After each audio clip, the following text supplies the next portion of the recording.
Halkubi etmekliğin hakkında sonra oğlu. Halkubi diyorlar yankı ulata igine bilen, igine ulata temem bilen. Ya be her sureti şoğun kun cavan oğullar bilimsizlik yüzünden bilmeyeni orten qorsağının üstüne kalp çekmekliği, arkasında orten yol var çekmekliği, pıtatına orten tir bilen marahim kalp çekmekliği. Ulata şoň emeğinde saatları çekmekliği. Şun hukmunu toraptırlar, şun hukmu ne yaparım? Resulullah sallallahu aleyhi ve sellemin mübarek hadislerine muhtelif adamların başında lanat gelirdi. Lanat bolsun deyiptir da, yani Peygamberin bedduatı şol adamlara boldu deyip ayttığı. Peygamber sana beddua etse sonun hiç ota hayır olmuyor. Peygamber odasam lanat bolsun deyip aydanda atlanan en çemidatlar sana aptırlar. Her kime gerek de olsa 40 tanesi bir postta yarılıp koyup durulmalı onundan. Ve el cümle şey lanet bolan dağıtılan bir ne mi? Halkubi etmektik. O da doğru Seyyid Bukhari'nin hadisi. O zaman halkubi etmektik Müslüman doğunun ve her suretin fark etmeye şol set derset haramda. Ve Resulullah sallallahu aleyhi ve sellemin lanet eden dadı. Bıçından bundan tövbe etmektik gerek yani. Tövbesi ne yaparım? Her bir tövben 3 tane şartı var. Her bir tövben 3 tane şartı var. Bir, yürekten şu edin işini kıynanmaklık. Bilmeyaptırın o. Bilsen de bilip ediptirsin, nefsin uğruna gidip ediptirsin.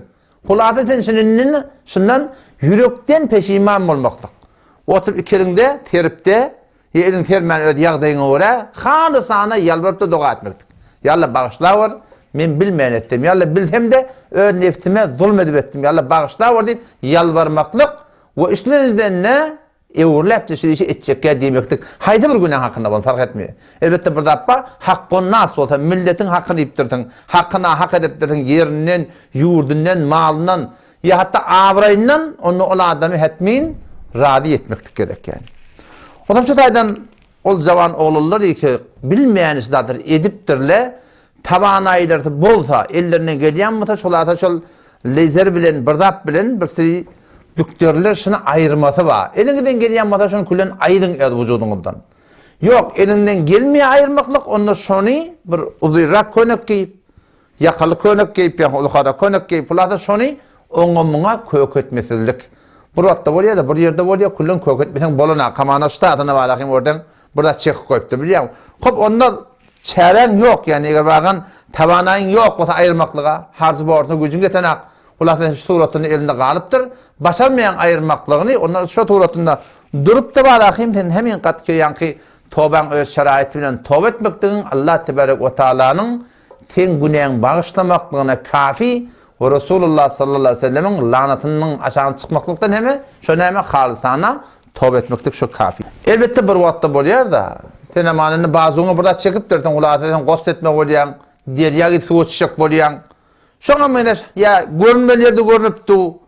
Şinjalak ýagdaýlarda hene ol ýaňşyp edipdirsiň gaptalyndan bir dil ýurun biri kän düşünmän öý muny görýärmi? Falan edipdir hadi sen çişirmäne dursa, şonuna sen şoňa ýürekden estağfurullah, estağfurullah. Yalla bağışla wörçün bir günah bolup duranlarda başga bir adamyňda pakırlanıp da var ahim bir bider kebaytmakna sebäp boldy. Oňa da günah gajar. Odam ştada biz şol şeyde bir çişirlerine burada edenle qaytam çişmekden Hudaý takan ya Allah bağışla ory bilmeýän etdim. Indi bu da bilmeýän edip maňa var ahim maňa forum pakır tattırjak boldy, çişirjek boldy diýip oňa da ýumşaklyk bilen gardaş bu gurrun aýtma, men bilmeýän etdim. Şu wagtda o adam nakasy görüpdi. Sen bu gurrun aýtmaýyp oňa näme netihat bermekdik gerek inşallah. Men gapdandan ýene bir soruldy ki hotzeri etmekdik. Kähle böyle bir öňe gurýarly bilýän. Şaptakdan tizi çekýärler eline, dadyna, gursagyna. Wagty keweden halkubi haram bolýan bolsa.